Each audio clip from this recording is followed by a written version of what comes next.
What's good, YuGi-Tube? Infectazine here, coming at you guys with my chain beat deck profile.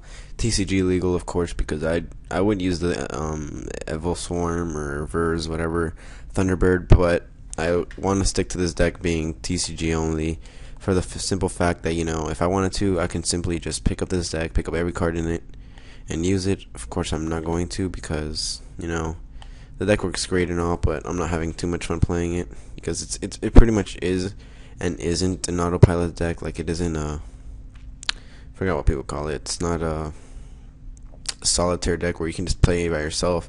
You do really need to make, somewhat decent thinking about your plays. Not too much though, because it does have a chain burn aspect to it. But let's get on with the deck profile, shall we?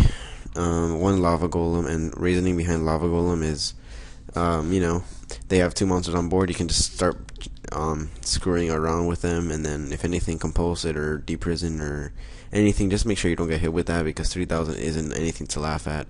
But it does take away their field presence and gives them something that they take 1k damage every so often. One Sangan, and believe it or not, we don't use this to search.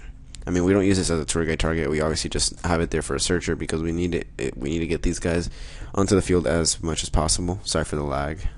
Can't wait to get my new computer for Christmas. Anyways, the 2 tour guide, just to get to your carrier Zen-Maidi, special summon the rabbit, because the rabbit is the beat of the chain beat, because you can chain his effect whenever you want and special summon and banish it, so nothing is gonna get targeted.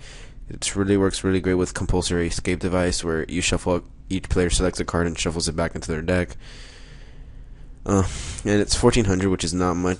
It doesn't seem like much, but it's actually a lot, considering it's almost like immortal, quote unquote, because obviously it can die, but for the most part it's immortal.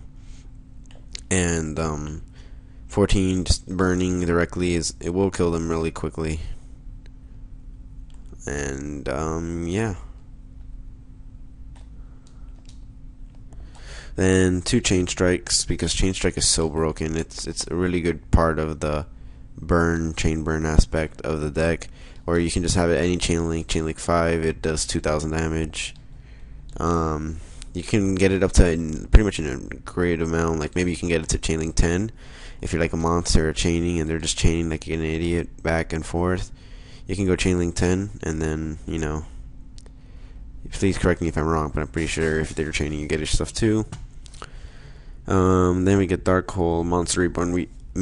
Dark Hole Heavy, just for card removal, which we really don't need Monster Reborn for, because it's not really what we're looking to. We're looking to heavy storm anything like a Roll Decree game 2, or or like anything like that could harm you. You want a heavy storm, get all of that, back row gone with, so you can go and summon your rabbit, because you do not want to get warninged or anything. So 2 space for the same reason. 2 duality, because we don't do much special summoning except for these guys and the Zen-Maidi. 2 accumulated fortune, and I'm really thinking of knocking this down to 2, to 1, but at 2 it's pretty good. 2 bottomless, just to stop their cards. Compulsory escape device, I already told you my reasoning. Compulsory evacuation device, which is just great, and it's chainable as well. 2-dimensional prisons, which is awesome. They get rid of their cards. 2 just desserts, which I actually like because it comes off great with Ojama Trio and whatever. 2 macro cosmos, just because it hurts every deck. It doesn't hurt this deck at all, and it really hurts lots of decks except for like macro rabbit or DD decks and stuff like that. 2 mirror force. 2 Ojama Trio. 3 Seeker Barrel, which is a really great card. Solemn Brigade and Starlight. Just 1 Starlight. You could play 2 if you really, really wanted to, but you really do not need it, for the fact that everything's chainable for the most part. So you're not really gonna need to Starlight Road when you can just chain everything, and they just wasted their heavy or whatever. So that's my reasoning between that. You could easily play more than 1 Starlight Road if you wanted to, but there's really no reason to. On for extra deck. Stardust for the Starlight Road, of course. Evagishki Merrowgeist. Levier.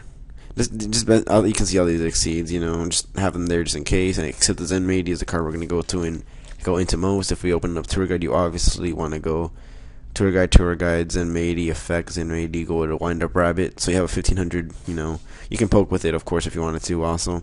But you have that and wind up rabbit just there sitting on board. That does 2900 if they can somehow get you like that.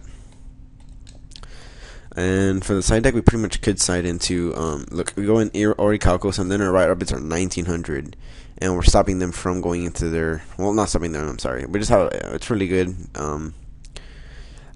It's great. Just, I got that idea from some guy on YouTube. I can't really remember his name right now, but if you see yourself, make sure to comment, and I'll tell you got from them.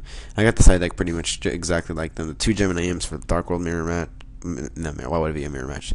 The Dark World matchup, because the Dark World matchup is really like it's a if you don't get your Macrocosmos out, it's not gonna end well. They have a good matchup against any deck, honestly, game 1, but yeah, pretty much. Thunder Kings just for like Geargias or anything that searches out a lot. Nothing comes to mind. Like, if I think about it a little bit more, I could obviously find something, but right now, can't think of anything. The 3rd MST, 2 Cyber Dragons, and the Chimera Tech for any machine matchup. Storm for the Royal Decrees that people cite in heavy. 2 Marshmallows just stall. This is really good to stall with. Really Ender level 3 and Soul Drain. So let me know what you guys think about this deck. It's a really fun deck to play. It really is, and it's a lot better than Chainburn. It's a lot better than all those random solitaire decks like Exodia that people are using. Just use this. It's fun to play. I don't think it's too broken, because I don't know, it's not broken. And let me know what you guys think. I'll probably have some dual videos with these in the coming weeks. And yeah, that's pretty much it. Infected Xenon signing off. Peace out, YouTube.